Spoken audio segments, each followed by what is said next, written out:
మీకోసం యాత్రలో ప్రజా సమస్యల్ని ప్రస్తావిస్తూ ముందుకు సాగుతున్న టీడీపీ అధ్యక్షుడు చంద్రబాబు నాయుడు ప్రభుత్వంపై విమర్శలకు మరింత పదును పెట్టారు. నిత్యావసర వస్తువుల ధరలు తగ్గించడంలో వైఎస్ సర్కార్ పూర్తిగా విఫలమైందని ఆయన ధ్వజమెత్తారు. ధరల్ని అదుపు చేయలేకపోతే గద్దె దిగాలని ఆయన విశాఖపట్నం జిల్లాలో సాగుతున్న మీకోసం యాత్రలో డిమాండ్ చేశారు. కే కోటపాడు చేతి వృత్తి కార్మికులతో మాట్లాడిన చంద్రబాబు వారి సమస్యలు అడిగి తెలుసుకున్నారు. టీడీపీ అధికారంలోకి వస్తే రుణాలు మాఫీ చేస్తామని హామీ ఇచ్చిన ఆయన అప్పటి వరకు అప్పులు చెల్లించవద్దని సూచించారు. ఇప్పుడు మీకు మాఫీ ఇవ్వాలా 5 ఎకరాలు చేశారు, అది లేదు ఆయన కూడా మనకు రాదు.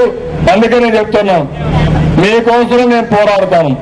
ఈ ప్రభుత్వం చేయకపోతే 6 నెలలు 8 నెలలు ఎన్నికలు వస్తాయి. ఎన్నికల ప్రణాళికలు పెట్టిస్తాం, మీ అప్పులన్నీ మాఫీ చేపిస్తాను. అయితే మీలో ఐకమత్యం ఉండాలి. అన్ని రుణాలు మాఫీ కావాలంటే గట్టిగా ఉండండి. ఎవరు రుణాలు కట్టదండి, నేను మాఫీ చేపిస్తాను.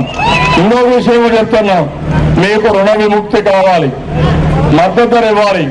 కరెంటు కూడా 12 గంటలు ఉచితంగా రైతులకు పగటి పూట